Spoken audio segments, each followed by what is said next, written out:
Jamás pensé que un martes por la noche sería el día en que mi vida cambiaría para siempre.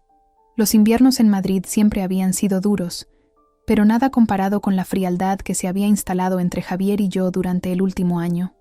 Nuestro piso en el barrio de Salamanca, que antes fue la casa de mis sueños con sus paredes de ladrillo visto y sus miradores con vistas al Retiro, se había transformado en un campo de batalla de silencios hostiles y comentarios mordaces. Esa noche estaba preparando su plato de pasta favorito, una ofrenda de paz después de nuestra discusión sobre ir a visitar a mi hermana en la sierra para Nochebuena. La cocina olía a ajo y albahaca mientras removía la salsa, esperando que una buena comida pudiera ablandar su humor. Javier entró, todavía con su traje caro puesto, y arrojó el maletín sin cuidado sobre nuestra mesa de comedor antigua. Su rostro estaba tenso con ese desprecio familiar al que me había acostumbrado. «Ha llamado Sara otra vez», dije, intentando mantener un tono de voz ligero. «¿De verdad quiere que vayamos para Nochebuena?» Javier no respondió. Solo se sirvió un whisky, el tercero desde que había llegado a casa. Continué removiendo la salsa, la cuchara de madera rascando la olla al ritmo de los latidos acelerados de mi corazón. «Le he dicho que lo pensaríamos», añadí, incapaz de soportar el silencio. «Tú no tomas decisiones sin mí», dijo, con la voz peligrosamente baja. «¿Cuándo te va a entrar en esa cabezota?» Dejé la cuchara. 5 años de matrimonio me habían enseñado cuándo insistir y cuándo retirarme. Este era, definitivamente, territorio de retirada. No he decidido nada. Solo le he dicho... El vaso de whisky se estrelló contra la encimera. Solo le has dicho. Eso es lo único que haces siempre, ¿verdad? Hablar y hablar sin pensar. Di un paso atrás, chocando con la vitrocerámica. La mirada en sus ojos era diferente esa noche. Más oscura, más volátil. Cuando se movió hacia mí, levanté las manos instintivamente. «Javier, por favor». La bofetada fue rápida, restallando en mi mejilla con tal fuerza que me tambaleé hacia un lado. El escozor ardiente se extendió por mi cara mientras mi visión se nublaba. El oído me pitaba por el impacto. En nuestros 5 años juntos, había tirado cosas, golpeado paredes, gritado hasta que las venas se le marcaban en la frente, pero nunca me había pegado. Hasta ahora, toqué mi mejilla ardiente, con los dedos temblorosos, mientras la realidad me inundaba en oleadas nauseabundas. La puerta de entrada se abrió antes de que ninguno de los dos pudiera hablar. Mis suegros, Margarita y Ricardo, se quedaron paralizados en el umbral, con bolsas de nuestro restaurante chino favorito colgando de sus manos. Javier había mencionado que podrían pasar, pero lo había olvidado en el caos de intentar hacer una cena perfecta. Sus ojos se movieron del rostro sonrojado de Javier a mi mejilla enrojecida, donde sabía que ya se estaban formando las marcas de los dedos.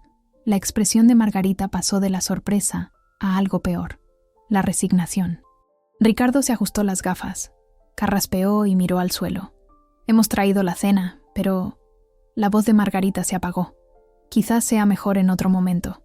Esperé a que dijeran algo, cualquier cosa, sobre lo que acababan de presenciar, que me preguntaran si estaba bien, que regañaran a su hijo.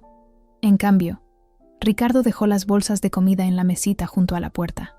«Llamaremos mañana», murmuró, y así, sin más, se dieron la vuelta y se fueron. La puerta se cerró con un suave clic que, de alguna manera, dolió más que la mano de Javier. En el silencio que siguió, Javier se enderezó la corbata y soltó una risita. «Bueno, qué dramático. Te han visto», susurré, todavía sujetando mi mejilla. «Han visto lo que has hecho y simplemente se han ido». Se encogió de hombros, cogiendo de nuevo su whisky. «¿Qué esperabas? ¿Un equipo de rescate? Nadie quiere meterse en los matrimonios de los demás, Laura. Ni siquiera los padres». Tomó un largo sorbo. «Además, papá lleva poniéndome en mi sitio desde que era un crío. Así es como los hombres mantenemos el orden. Fue entonces cuando algo dentro de mí cambió. No se rompió, sino que se reajustó. El Javier del que me había enamorado en la Complutense, el encantador estudiante de Derecho que me escribía poemas y prometía aventuras, había desaparecido por completo. Quizás nunca había existido. En su lugar, había un desconocido con la cara de mi marido, bebiendo tranquilamente un whisky después de pegarme, seguro de que no habría consecuencias. Apagué el fuego, moví la olla de pasta a un fogón frío y pasé por su lado sin decir una palabra. «¿A dónde vas?», me gritó. «La cena no está lista». No respondí. En nuestro dormitorio, cerré la puerta con llave y me senté en el borde de nuestra cama de matrimonio, mirando la foto de la boda en la mesilla de noche. La chica del vestido blanco parecía una desconocida, esperanzada, confiada, completamente inconsciente de lo que se avecinaba. Oía a Javier en la cocina, abriendo y cerrando armarios, probablemente buscando algo de comer, ya que yo había abandonado la cena. Tan predecible, más preocupado por su estómago vacío que por lo que acababa de hacer. Mi móvil vibró con un mensaje de Margarita. «Son cosas que pasan en los matrimonios. Intenta no provocarle. Llámame si necesitas hablar. Te quiero». Me quedé mirando el mensaje hasta que la pantalla se oscureció. ¿Son cosas que pasan? ¿Era ese el consejo que mi suegra tenía para ofrecerme? ¿Ricardo también la había estado pegando todos estos años? ¿Era esta una especie de tradición familiar enfermiza que ahora se esperaba que yo soportara? Vi mi reflejo en el espejo del otro lado de la habitación. La marca roja en mi cara ya se estaba oscureciendo. Mañana habría preguntas en la editorial donde trabajaba. Mañana habría una cuidadosa aplicación de maquillaje y excusas ensayadas.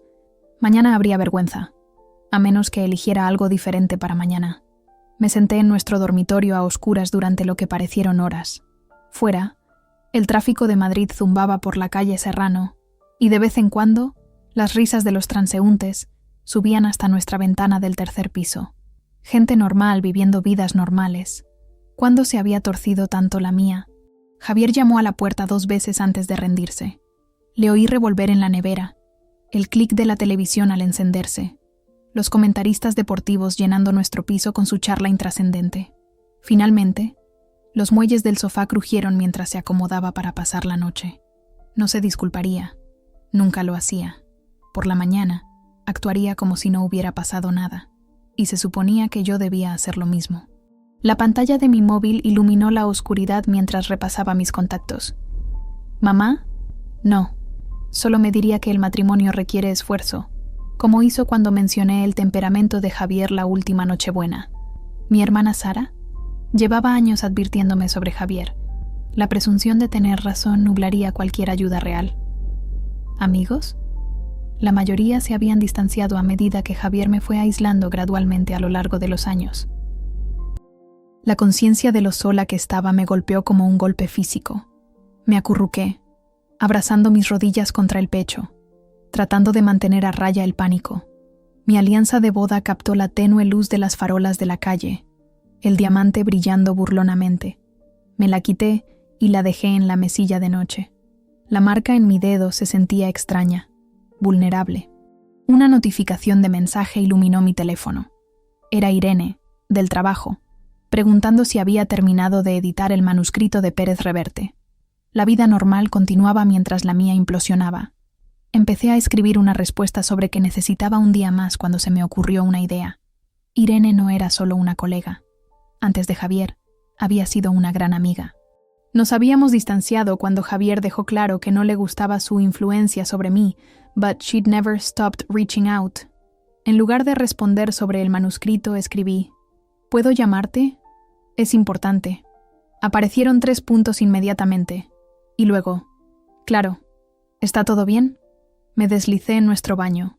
Abrí la ducha para enmascarar mi voz y la llamé. ¿Laura? ¿Qué pasa? Es casi medianoche. La voz de Irene estaba alerta a pesar de la hora. Necesito ayuda, susurré, y la presa se rompió. Las palabras brotaron de mí, no solo sobre esa noche, sino sobre todo. El comportamiento controlador que comenzó sutilmente después de nuestra luna de miel, el aislamiento de los amigos, las críticas que se volvieron constantes, cómo empezó a beber más después de su ascenso, los objetos arrojados, los insultos que me dedicaba, y finalmente, la bofetada de esa noche y la reacción de sus padres. «Joder, Laura», respiró Irene cuando terminé. «Tienes que salir de ahí». «Lo sé», dije, sorprendiéndome de lo segura que me sentía. «Pero no sé cómo. El piso está a su nombre. Mi sueldo va a nuestra cuenta conjunta que él supervisa. Ni siquiera tengo una tarjeta de crédito que él no controle. Escúchame». La voz de Irene se volvió práctica. Mi hermano Marcos sigue siendo abogado en Garrigues, ¿verdad? Llevan derecho de familia, incluyendo casos de violencia de género. Él puede ayudar con órdenes de alejamiento, fondos de emergencia, todo. Te estoy pasando su número directo ahora mismo. Mi móvil vibró con la información de contacto. No puedo irme sin más esta noche, dije mirando la puerta del baño. Está ahí fuera. ¿Y a dónde iría? Mi habitación de invitados es tuya, sin preguntas. Pero entiendo si necesitas planificarlo primero. Solo prométeme que no te convencerás de lo contrario por la mañana. Lo que hizo nunca es solo una vez, Laura. El agua empezaba a salir fría. Tengo que colgar. Gracias, Irene. Llama a Marcos a primera hora mañana. ¿Y Laura? Documéntalo todo. Haz fotos de tu cara. Escribe lo que pasó. Si sus padres lo vieron, anótalo también. Después de colgar me paré frente al espejo del baño e hice algo que había estado evitando. Mirarme de verdad la cara. La marca se había convertido en un moratón definido. Hice varias fotos desde diferentes ángulos, asegurándome de que la luz del baño capturara el daño claramente. Luego me senté en el borde de la bañera y empecé a tomar notas en mi móvil, no solo sobre esa noche, sino sobre todo lo que podía recordar de los últimos 5 años. Cada instancia de control, cada amenaza, cada vez que me había hecho sentir pequeña o asustada. Fechas, horas, testigos si lo sabía. Para cuando terminé, habían pasado 2 horas y había documentado más de 50 incidentes. Busqué en la carpeta oculta de mi teléfono, la que guardaba para fotos de documentos importantes en caso de emergencia, nuestro certificado de matrimonio, mi partida de nacimiento, información del seguro. Había empezado la carpeta después de que Javier accidentalmente triturara mi pasaporte antes de un viaje de chicas a Lisboa que él no quería que hiciera.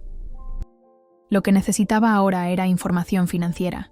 Mientras Javier dormía en el sofá, me deslicé en su despacho. El ordenador de sobremesa requería una contraseña, pero su maletín de trabajo reveló extractos bancarios recientes, informes de inversión y facturas de tarjetas de crédito. Fotografié todo, con el corazón latiendo tan fuerte que estaba segura de que lo despertaría. Un documento me hizo detenerme. Un extracto de una cuenta bancaria que no reconocía, solo a nombre de Javier, con un saldo de más de 200.000 euros. ¿De dónde había salido ese dinero? Nuestra cuenta conjunta apenas mantenía 10.000 euros la mayoría de los meses, y Javier siempre se quejaba de mis gastos cuando el saldo bajaba. Busqué más a fondo en el maletín y encontré una carpeta etiquetada como Finca del Río.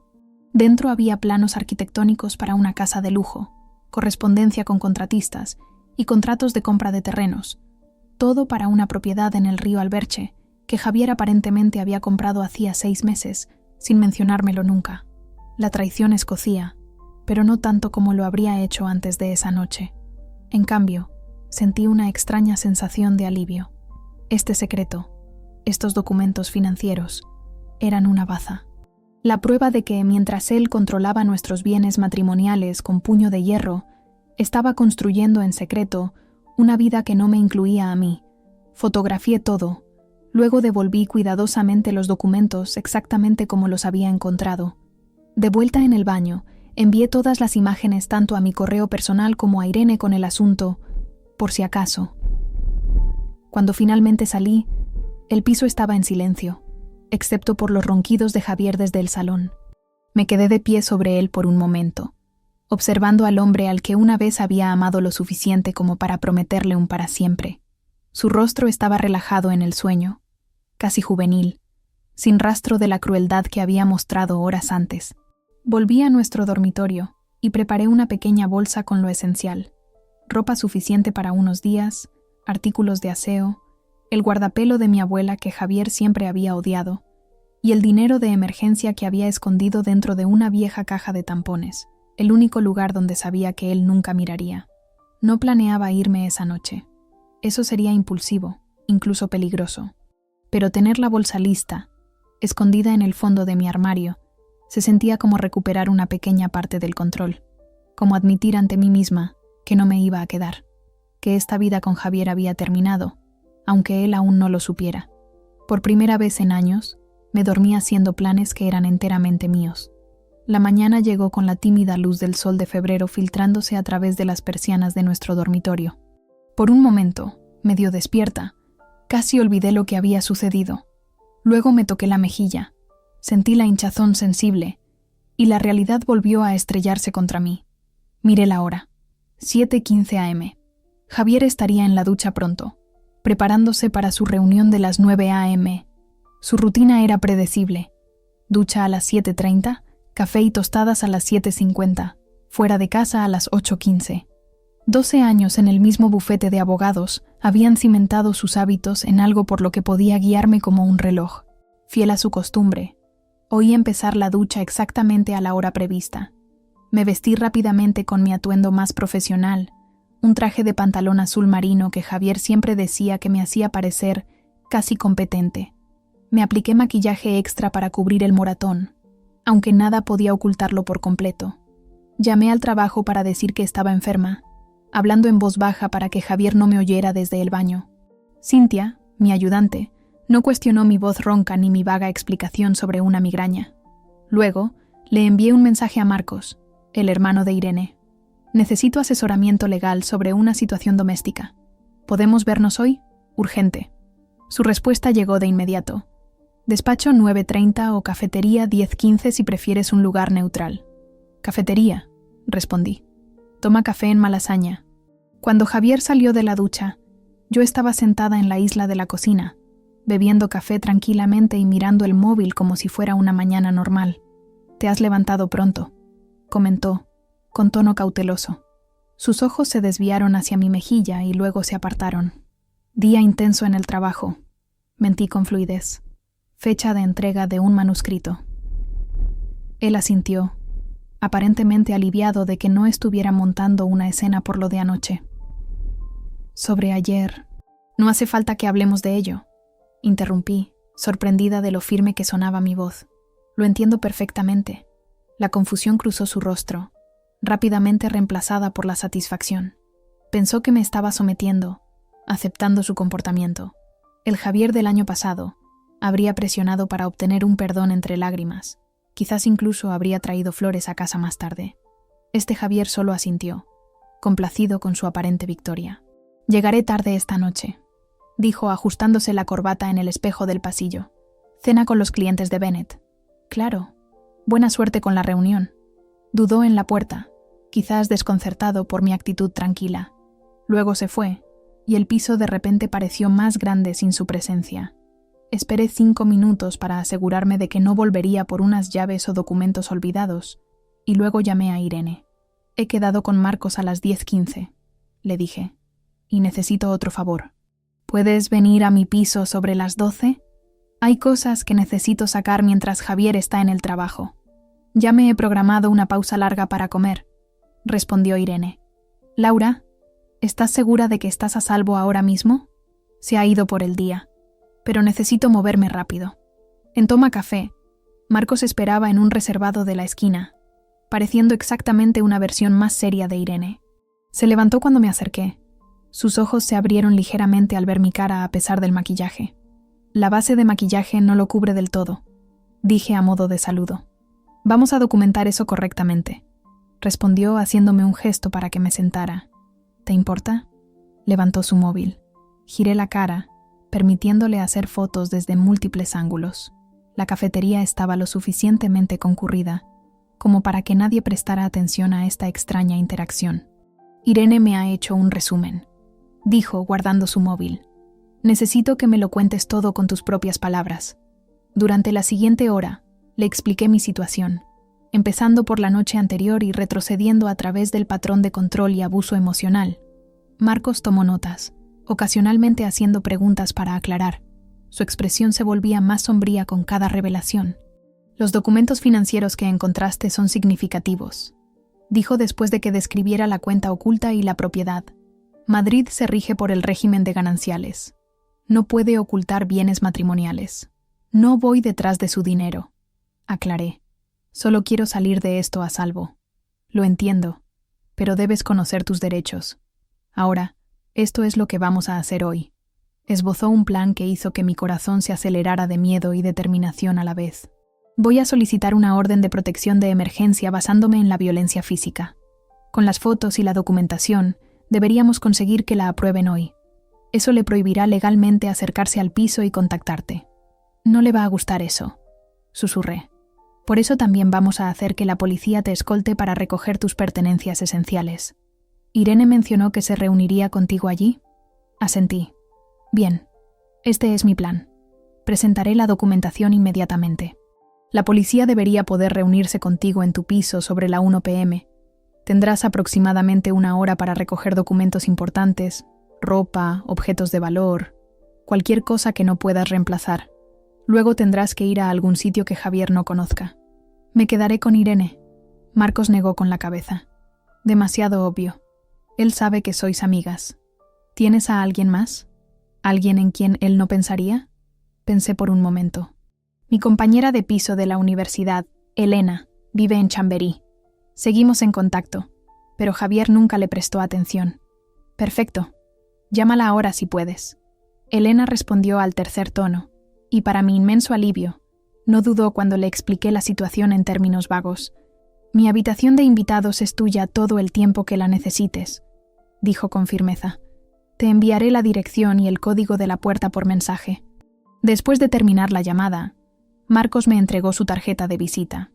He escrito mi móvil personal en el reverso. Día o noche, si te sientes insegura, llámame. La policía le entregará la orden de protección en su despacho hoy, así que prepárate para su reacción.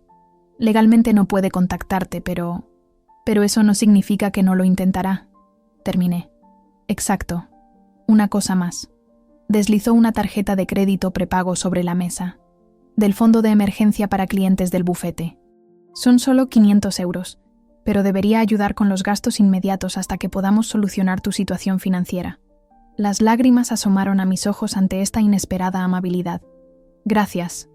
Lo devolveré. Concentrémonos en ponerte a salvo primero, dijo con delicadeza. Salí de la cafetería con una extraña mezcla de pavor y determinación. Afuera, Madrid seguía a su ritmo. Estudiantes corriendo a clase, profesionales caminando a paso ligero entre reuniones, turistas consultando mapas. Ninguno de ellos sabía que mi vida se estaba haciendo añicos y reconstruyendo con cada paso que daba. Exactamente a las 12:45 me encontré con Irene fuera del portal de mi edificio.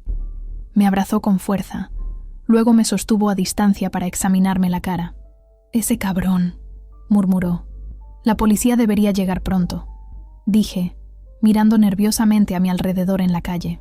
Justo en ese momento, un coche de policía se detuvo y 2 agentes se acercaron.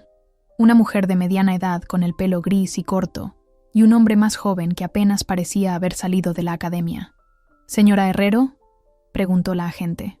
Asentí, de repente incapaz de hablar. «Soy la agente Ramírez. Este es el agente Chen. Entendemos que necesita recoger pertenencias de su domicilio bajo una orden de protección. ¿Correcto?». Encontré mi voz. «Sí, mi marido me pegó anoche. Su abogado está presentando la orden ahora». La expresión de la agente Ramírez se suavizó ligeramente. «Nos quedaremos con usted todo el tiempo. ¿Hay alguien más en el piso actualmente?». «No, mi marido está en el trabajo hasta la noche». «Bien, procedamos entonces». Los 4 subimos en el ascensor en silencio. En mi puerta, dudé, con la llave en la mano. Este había sido mi hogar durante 5 años. Cruzar este umbral ahora se sentía como cruzar una línea que nunca podría deshacer. «Tómate tu tiempo», dijo Irene suavemente a mi lado. Introduje la llave y abrí la puerta. El piso se veía exactamente como lo había dejado. La taza de café en el fregadero, la manta arrugada en el sofá donde había dormido Javier.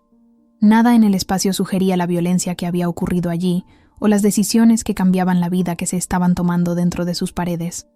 «Tenemos aproximadamente 1 hora», me recordó el agente Chen con delicadeza. Me moví con determinación entonces, cogiendo la pequeña bolsa que había preparado la noche anterior de mi armario. Irene me siguió con una maleta más grande que empezamos a llenar metódicamente. Ropa de invierno, papeles importantes de mi escritorio, el disco duro externo con todas mis fotos y escritos.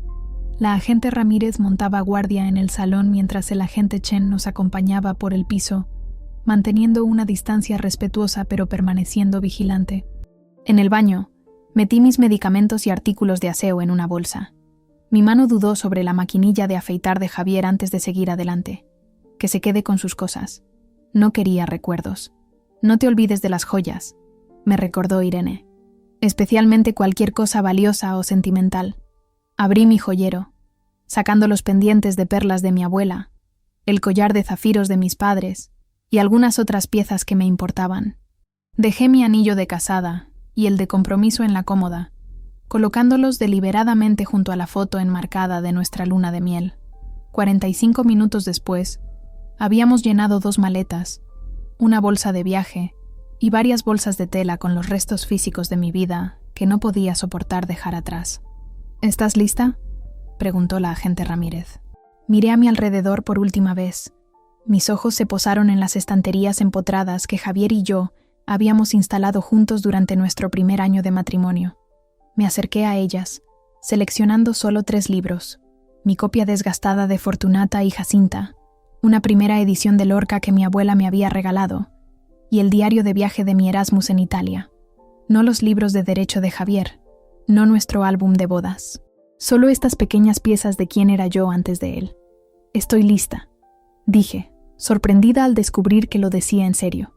Al salir, no miré hacia atrás. Los agentes nos escoltaron hasta el coche de Irene, ayudaron a cargar mis pertenencias y me proporcionaron un número de caso y su información de contacto. La orden de protección debería serle notificada en la próxima hora, me informó la agente Ramírez. Tiene mi tarjeta por si hay algún problema. Les di las gracias. Luego subí al coche de Irene, de repente agotada. ¿A casa de Elena?, preguntó Irene, arrancando el motor. Asentí, apoyando la cabeza en la ventanilla mientras nos alejábamos del bordillo. Mi móvil vibró en mi bolsillo. Un mensaje de Marcos. Orden concedida. Se la están notificando ahora. Mantente a salvo. Mientras cruzábamos el puente de Segovia hacia Chamberí, observé cómo el familiar horizonte de Madrid se alejaba detrás de nosotros.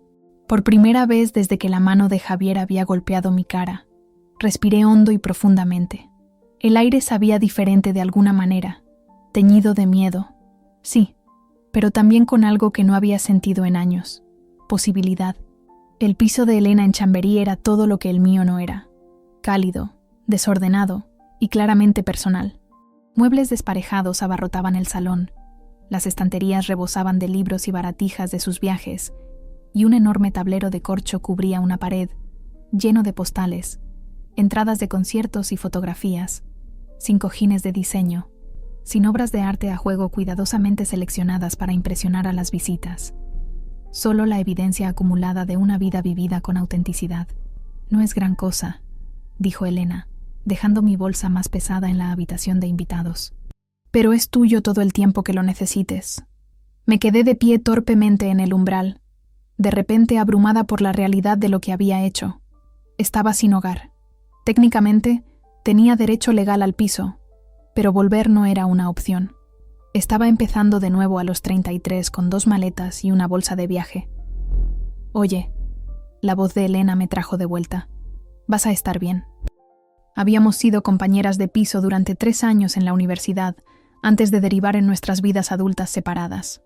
Ella conocía la versión de mí anterior a Javier, la estudiante de filología con grandes sueños de escribir una novela, la chica que cantaba demasiado alto en la ducha y horneaba por estrés durante los exámenes finales. Mirándola ahora, con su familiar sonrisa torcida y sus ojos preocupados, sentí que algo se rompía dentro de mí. ¿Y si no lo estoy?, susurré, las lágrimas finalmente rompiendo la fachada entumecida que había mantenido todo el día.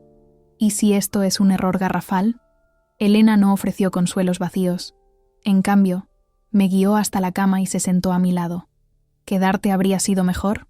El moratón en mi cara palpitó como respuesta. No. Entonces no es un error. Que sea difícil no significa que sea incorrecto, Laura. Pasé esa primera noche en un extraño estado crepuscular. Agotada, pero incapaz de dormir, revisando mi móvil para encontrar que Javier ya había estado ocupado. 6 llamadas perdidas. 8 mensajes de texto que iban desde la confusión hasta la ira. Mensajes de voz que no me atrevía a escuchar. A pesar de la orden de alejamiento, seguía intentando contactarme. Alrededor de la medianoche, Elena llamó suavemente con una taza de manzanilla y 2 somníferos.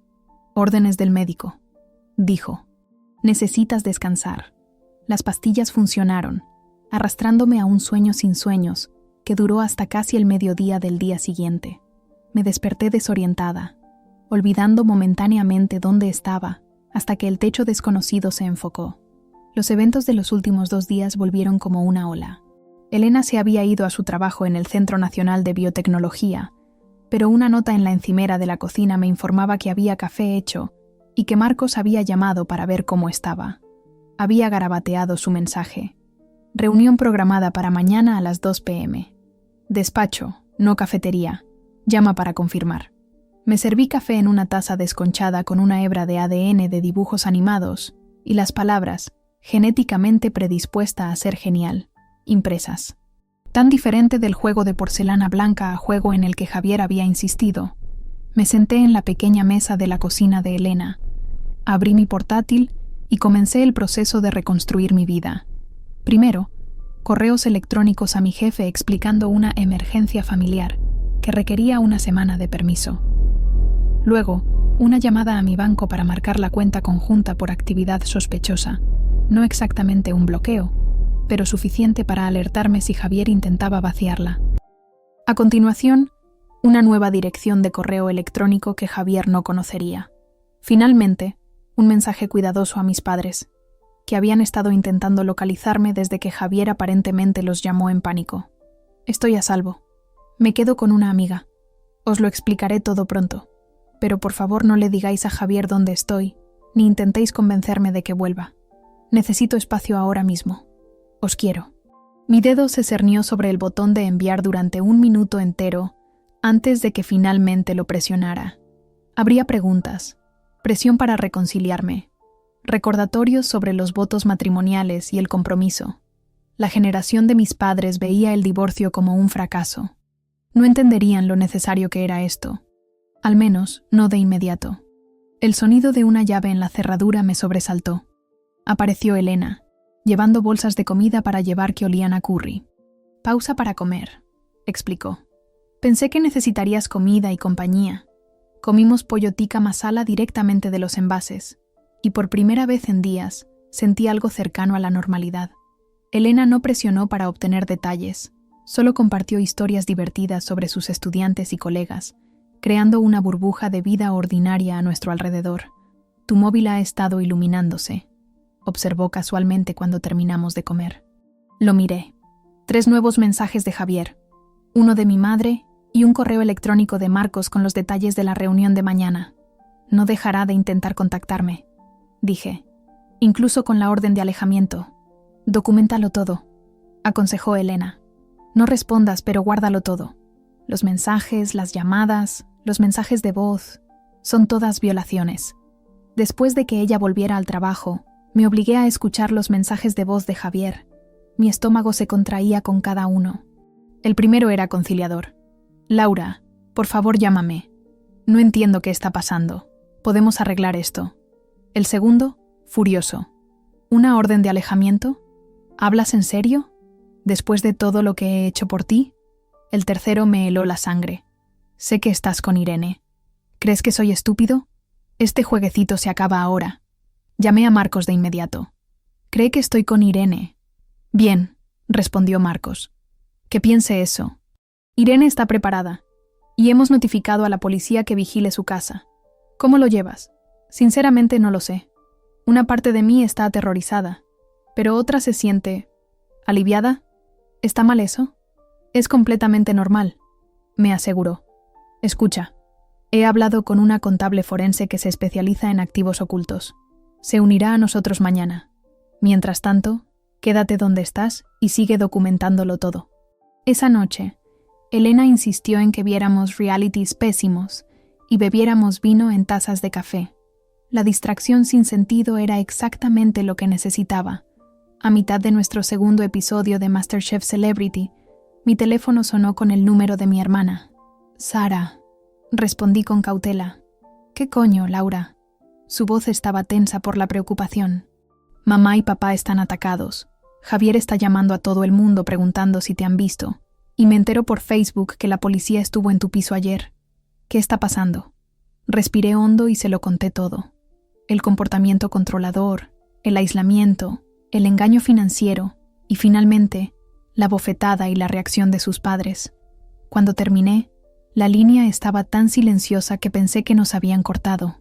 «Sara, voy a matarlo», dijo finalmente, su voz mortalmente tranquila. Sabía que algo no iba bien, pero no tenía ni idea de que fuera tan grave. «¿Por qué no me lo dijiste antes?» Estaba avergonzada, admití, y seguía pensando que podía arreglarlo. «¿Dónde estás ahora? ¿Estás a salvo?» «No puedo decir dónde, pero sí, estoy a salvo. Tengo un abogado y una orden de alejamiento». Sara exhaló pesadamente. «Bien, ¿qué necesitas de mí?» La simple pregunta, centrada en mis necesidades en lugar de presionarme para reconciliarme o cuestionar mis decisiones, me trajo nuevas lágrimas a los ojos. ¿Puedes hablar con mamá y papá? Lo tomarán mejor de ti. Considéralo hecho. Y Laura, estoy orgullosa de ti. Esto ha requerido un coraje tremendo. Después de colgar, me senté mirando mi móvil, una extraña ligereza extendiéndose por mí, una persona de mi lado. Luego miré a Elena, que fingía no estar escuchando mientras rellenaba nuestro vino. 2 personas, y Irene, y Marcos. El círculo de apoyo que había pensado inexistente estaba tomando forma lentamente a mi alrededor. Esa noche, dormí sin medicación, un sueño profundo y sin sueños. Por la mañana, me desperté antes del amanecer y me senté junto a la ventana del salón de Elena, viendo cómo Chamberí cobraba vida. Estudiantes con mochilas corriendo hacia clases tempranas, empleados de panaderías abriendo puertas, corredores a lo largo del Manzanares visibles en la distancia. Por primera vez desde que salí del piso, no revisé inmediatamente mi móvil en busca de mensajes de Javier. En cambio, abrí un documento en blanco en mi portátil y comencé a escribir palabras que no me había permitido escribir en años. No una novela, todavía no. Solo la verdad cruda y sin filtros de mi matrimonio y mi huida. Para cuando Elena apareció, con los ojos legañosos y buscando café, había escrito 15 páginas. Me dolían los dedos, me ardían los ojos, pero mi mente se sentía más clara que en años. El despacho de abogados de Marcos ocupaba la planta 15 de un reluciente edificio en el distrito financiero de Azca. La recepción gritaba «Dinero viejo de Madrid», sillones de cuero, retratos al óleo de socios fundadores de rostro severo y una iluminación discreta que de alguna manera hacía que todos parecieran importantes. Me sentí claramente fuera de lugar con mi ropa prestada. Elena era más baja que yo, por lo que sus vaqueros me quedaban torpemente por encima de los tobillos y su suéter me apretaba en los hombros. «Señora Herrero», la voz de la recepcionista era tan pulida como el suelo de mármol. «El señor Brennan la está esperando». La seguí por un pasillo hasta una sala de conferencias, donde Marcos esperaba con una mujer que no reconocí. De unos 50 y tantos años, cabello oscuro veteado de plata recogido en un moño severo, gafas posadas en la nariz. «Laura, esta es Diana Wheeler, la contable forense que mencioné», dijo Marcos, levantándose para recibirme. Diana me estrechó la mano con una fuerza sorprendente. «He revisado los documentos financieros que proporcionaste. Tenemos mucho de qué hablar». Me senté en la enorme mesa de conferencias, extrañamente recordada de mi primera entrevista de trabajo después de la universidad. Las mismas palmas sudorosas, el corazón acelerado y la sensación de ser juzgada. Marcos me empujó una carpeta. «Antes de llegar a las finanzas, tenemos que discutir una novedad. Javier presentó una contrademanda esta mañana. Se me cayó el alma a los pies. ¿Qué significa eso?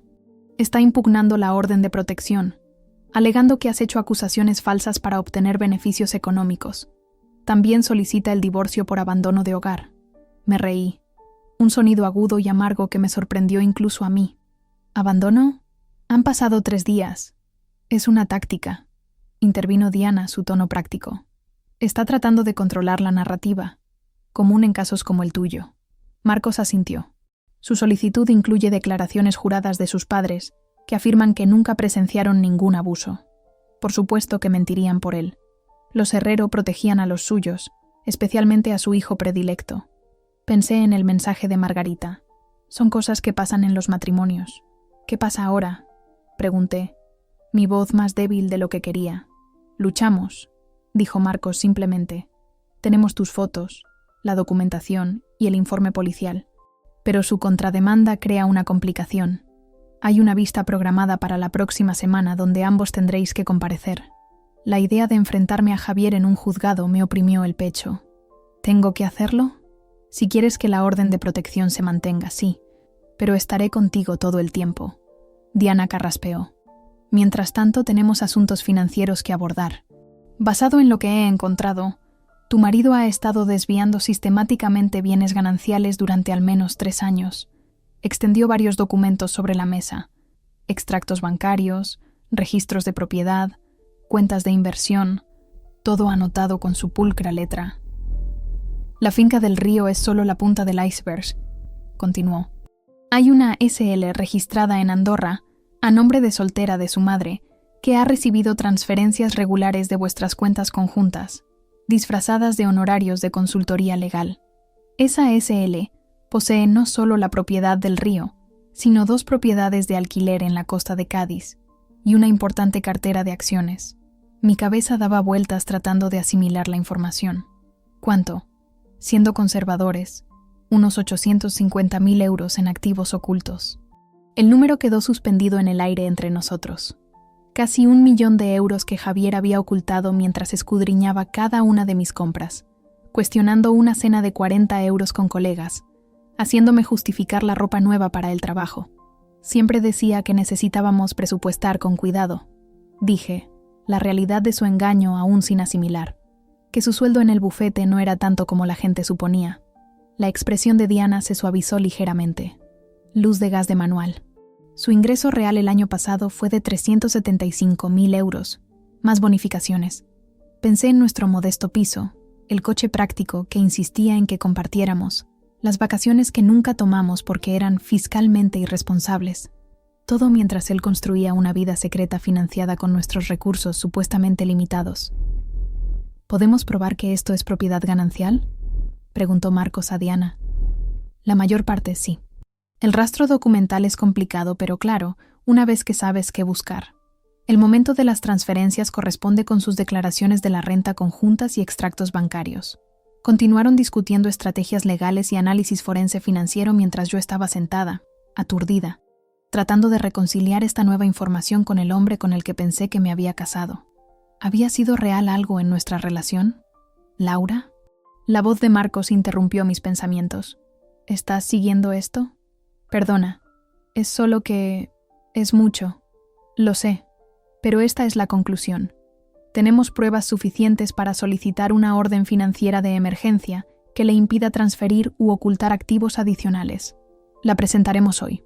Después de otra hora de discusiones y firma de documentos, salí de la oficina con una gruesa carpeta de papeles y una fecha de juicio programada para el martes siguiente.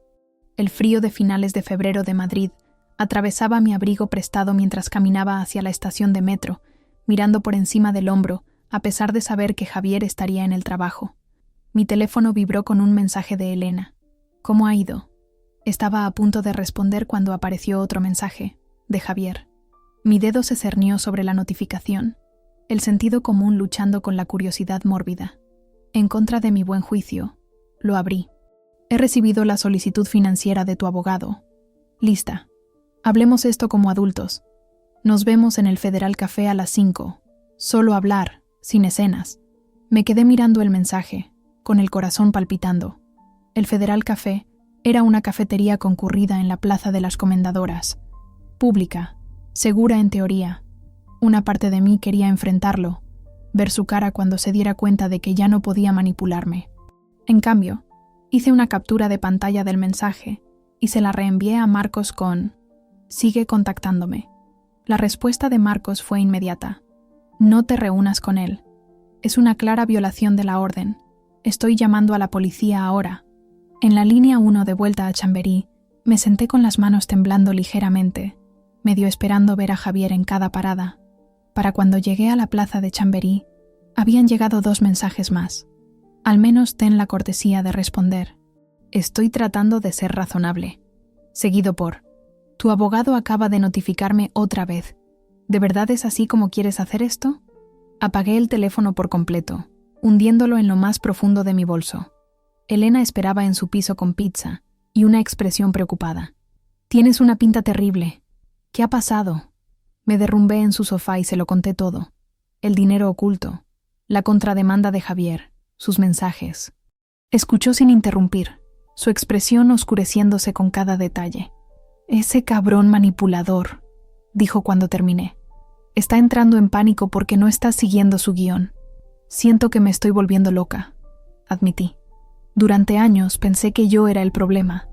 Demasiado exigente, demasiado emocional, demasiado irresponsable financieramente. Pero él estaba mintiendo sobre todo. Elena me dio un trozo de pizza. Así es como funcionan los maltratadores. Te hacen dudar de tu propia realidad. ¿Y si aparece aquí? No lo hará, dijo con confianza. No sabe nada de mí. ¿Recuerdas? Pero incluso si de alguna manera lo descubriera, ya he hablado con el portero. Tienen su foto e instrucciones estrictas de no dejarle entrar. Más tarde esa noche, después de haber vuelto a encender el teléfono para encontrar 6 mensajes más, cada vez más enfadados, de Javier, sonó el timbre. Elena miró por la mirilla y luego abrió la puerta para revelar a un oficial de policía uniformado. «¿Doña Laura Herrero?», preguntó mirándome. Por un momento aterrador, pensé que Javier había manipulado la situación de alguna manera, que estaba a punto de ser arrestada por algún delito inventado.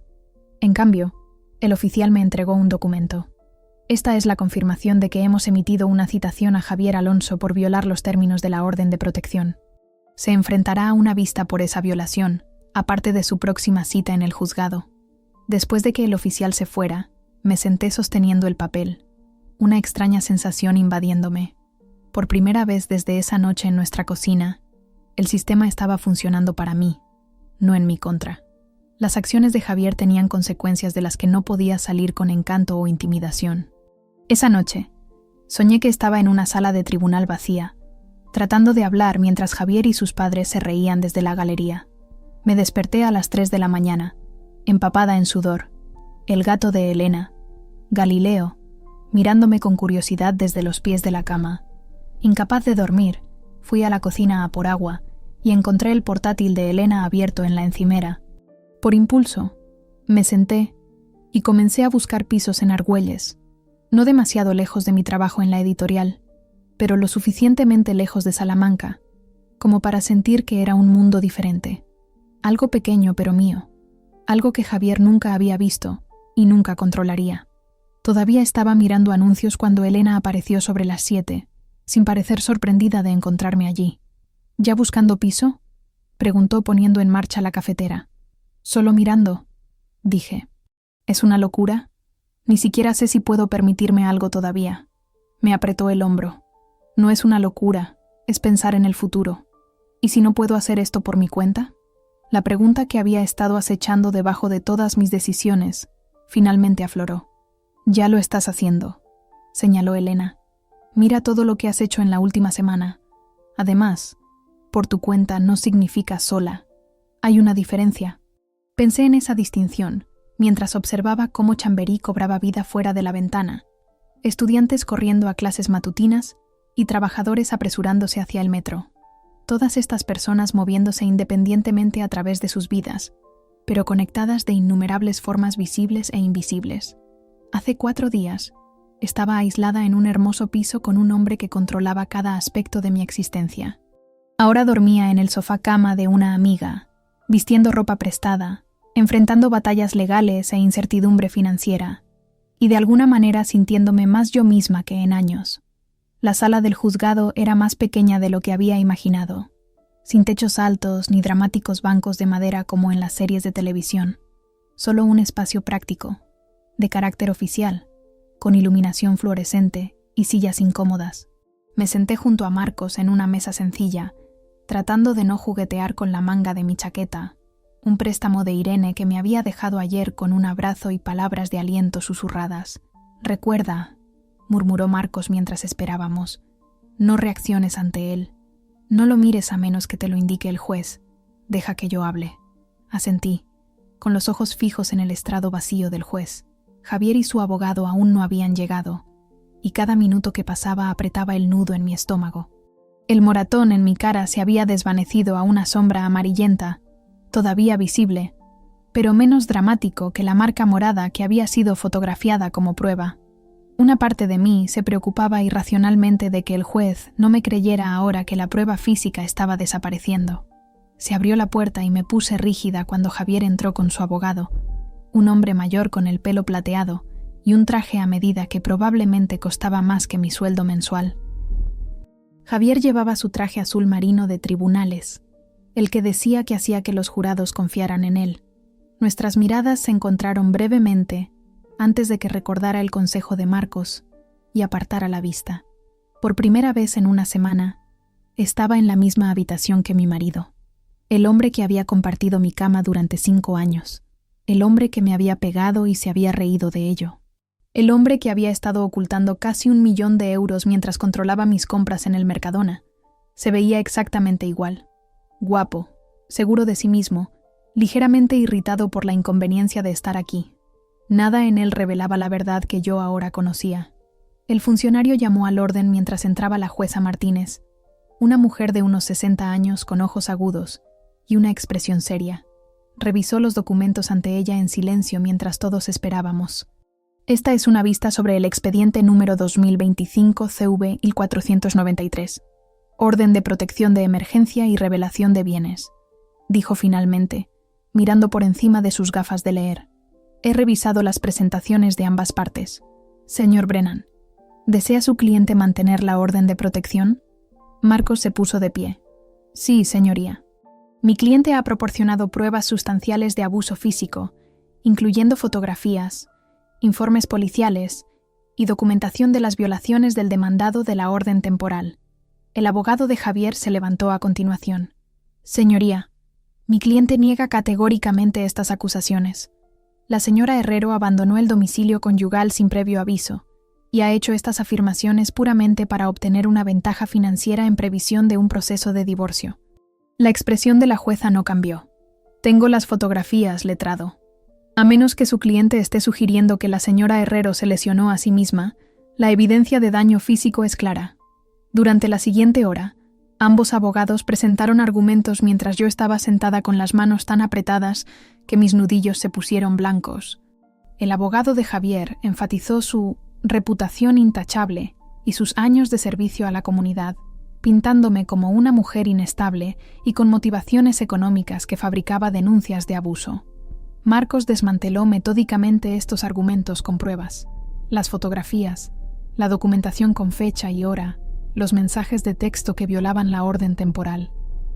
Cuando llegó mi turno de hablar, sentí los ojos de todos sobre mí mientras me acercaba al estrado de los testigos. Había practicado mi declaración con Marcos durante horas, pero enfrentarme a la jueza y sentir la mirada ardiente de Javier sobre mí desde la otra mesa casi me hizo olvidar cada palabra. Señora Herrero, dijo la jueza Martínez con delicadeza, por favor, cuéntele al tribunal con sus propias palabras qué sucedió el 18 de febrero. Respiré hondo y comencé a describir esa noche, la preparación de la cena, la ira de Javier, la bofetada, la reacción de sus padres y los eventos que siguieron. Mi voz tembló al principio, pero se fue afianzando a medida que continuaba. Cuando describí cómo Margarita y Ricardo habían visto la agresión y simplemente se habían ido, varias personas en la sala se movieron incómodas. Después de que terminé, el abogado de Javier me interrogó. Su tono condescendiente mientras preguntaba por qué no había denunciado supuestos incidentes anteriores, por qué había decidido de repente irme y si era consciente de las graves implicaciones de mis acusaciones contra un respetado abogado. Tenía miedo, respondí simplemente, y creía que las cosas mejorarían, hasta que empeoraron. Cuando Javier subió al estrado, era la viva imagen de la dignidad herida. Voz tranquila, expresión dolida, mientras explicaba cómo yo había estado cada vez más errática durante el último año, cómo él había intentado todo para salvar nuestro matrimonio. Nunca le pegué a mi mujer, dijo, mirando directamente a la jueza. Tuvimos una discusión. Levanté la voz. Ella se puso histérica y se encerró en nuestro dormitorio. Lo siguiente que supe es que la policía estaba en mi despacho con esta orden. Mantuve mi rostro cuidadosamente neutral aunque por dentro estaba gritando ante las mentiras descaradas. Cuando afirmó que sus padres no habían visto nada más que una típica discusión matrimonial, tuve que clavarme las uñas en las palmas de las manos para permanecer en silencio. El golpe final llegó cuando su abogado llamó a un testigo sorpresa. Margarita Herrero, mi suegra, elegante con un traje azul pálido mientras subía al estrado. «Señora Herrero», comenzó el abogado, «¿presenció usted que su hijo golpeara a su esposa la noche en cuestión?» Los ojos de Margarita se desviaron hacia mí brevemente antes de fijarse en su hijo. «Absolutamente no. Mi marido y yo llegamos durante una acalorada discusión, pero no hubo violencia alguna. La traición dolió, aunque la esperaba. Lo que no esperaba fue lo que sucedió a continuación». «Señora Herrero», dijo Marcos cuando fue su turno, «usted envió un mensaje de texto a mi cliente después de salir del piso esa noche. Me gustaría presentar esto como prueba». Entregó un documento a la jueza y al abogado de Javier. Vi cómo el rostro de Margarita palidecía ligeramente al darse cuenta de lo que se avecinaba. El mensaje dice, y cito, «Son cosas que pasan en los matrimonios. Intenta no provocarle. Llámame si necesitas hablar. Te quiero». Marcos miró directamente a Margarita. Si no presenció ninguna violencia, ¿por qué aconsejaría a la señora Herrero que no provocara a su hijo en el futuro? La compostura de Margarita se resquebrajó. Eso no es lo que quise decir. ¿Qué quiso decir, entonces? Miró desesperadamente a Javier, que la estaba mirando con los ojos entrecerrados. Solo que los matrimonios tienen desacuerdos. «Señoría», interrumpió Marcos, «este texto indica claramente que la señora Herrero era consciente de algún comportamiento inapropiado que su nuera debía evitar provocar. Combinado con la evidencia fotográfica y la documentación, apoya el testimonio de mi cliente de que los padres del demandado presenciaron la agresión y eligieron no intervenir. Para cuando concluyó la vista, estaba emocionalmente agotada pero extrañamente tranquila». La jueza tardó solo 15 minutos en tomar su decisión. «El tribunal encuentra pruebas suficientes para mantener la orden de protección por un periodo de 1 año», anunció. «Además, se concede la petición de revelación de bienes. Se ordena al señor Alonso que proporcione documentación completa de todos los activos en un plazo de 5 días hábiles y se le prohíbe transferir u ocultar cualquier bien ganancial». El rostro de Javier se oscureció de furia, una expresión familiar que una vez me habría enviado a correr para apaciguarlo. Ahora, simplemente observé, distante, mientras susurraba enfadado a su abogado. «Lo conseguimos», dijo Marcos en voz baja mientras recogíamos nuestras cosas. «Esto es solo el comienzo del proceso, pero es una victoria significativa». Fuera del juzgado, una suave lluvia de primavera caía sobre los escalones. Javier y su abogado salieron detrás de nosotros, y por un momento, nuestras miradas se encontraron. El odio en su mirada era palpable, pero debajo de él, reconocí algo más. Miedo. Por primera vez en nuestra relación, él no tenía el control. «Esto no ha terminado», dijo al pasar, con la voz lo suficientemente baja como para que solo yo pudiera oír. «Tienes razón», respondí con calma, «pero ya no depende de ti». 3 semanas después, firmé un contrato de alquiler para un pequeño pero soleado apartamento de un dormitorio en Argüelles, a pocos pasos de la plaza. El adelanto del acuerdo de divorcio, negociado agresivamente por Marcos, después de que el informe completo de la contable forense revelara aún más activos ocultos, cubrió la fianza, el primer mes de alquiler y los muebles básicos. Elena e Irene me ayudaron a mudarme, llenando el espacio vacío con regalos de inauguración. Artículos prácticos como utensilios de cocina y toallas, pero también cosas que Javier habría considerado frívolas. Cojines de colores, láminas de arte enmarcadas, plantas en macetas. «Es tan... tú», dijo Irene, mirando alrededor del salón a medio amueblar. «¿Lo es?», me pregunté en voz alta. «No estoy segura de saber qué es yo ya». «Lo descubrirás», me aseguró Elena. «Para eso es este lugar». Esa noche, después de que se fueran, me quedé sola en mi nueva cocina, sin encimeras de mármol ni electrodomésticos de alta gama, solo accesorios de alquiler estándar y armarios que no cerraban del todo bien. A través de la ventana, podía ver el resplandor del barrio, gente paseando perros, las luces del pequeño restaurante tailandés de la esquina, una pareja riendo mientras luchaban con un paraguas bajo la llovizna. Mi móvil vibró con un mensaje de Sara. ¿Ya instalada? Mamá y papá quieren visitarte el próximo fin de semana si te apetece. Mi relación con mis padres seguía siendo complicada. Después de la intervención de Sara, me habían llamado con disculpas entre lágrimas por no ver lo que estaba pasando, por presionarme para que hiciera funcionar el matrimonio a pesar de las señales de alarma. Estaban intentando, a su manera, entender, aunque podía notar que todavía luchaban con el concepto de divorcio, todavía preocupados por el qué dirán. Aún instalándome, pero el próximo fin de semana debería ir bien. Respondí, diles que me gustaría. Abrí la única botella de vino en mi nevera casi vacía y me serví una copa. Luego me acomodé en mi nuevo sofá de segunda mano. Mi portátil se balanceaba sobre mis rodillas mientras abría el documento en el que había estado trabajando cada noche desde que me fui, ahora con más de 100 páginas. Había comenzado como terapia, una forma de procesar lo que había sucedido. Pero en algún punto del camino, había evolucionado hacia algo más. Una historia sobre liberarse, sobre reconstruir, sobre encontrar fuerza en lugares inesperados. No exactamente la novela que había soñado escribir en la universidad, pero quizás algo más importante. El título provisional me devolvía la mirada desde la pantalla. Muros invisibles, memorias de una huida y recuperación. Todavía era un borrador, todavía dolorosamente honesto, todavía solo mío. Pero algún día, quizás, podría ayudar a otra persona a reconocer sus propios muros invisibles antes de que se convirtieran en una prisión. Afuera, la lluvia se intensificó, tamborileando contra las ventanas de mi pequeño apartamento. Hace 6 semanas, ese sonido había sido amortiguado por costosas ventanas de doble acristalamiento en un piso donde yo estaba desapareciendo lentamente. Ahora era claro y presente, un recordatorio de que estaba aquí, sólida y real, en un espacio que me pertenecía solo a mí. Guardé el documento, cerré mi portátil y caminé hacia la ventana. Al otro lado de la calle, una librería todavía estaba abierta. Su cálida luz se derramaba sobre la acera mojada.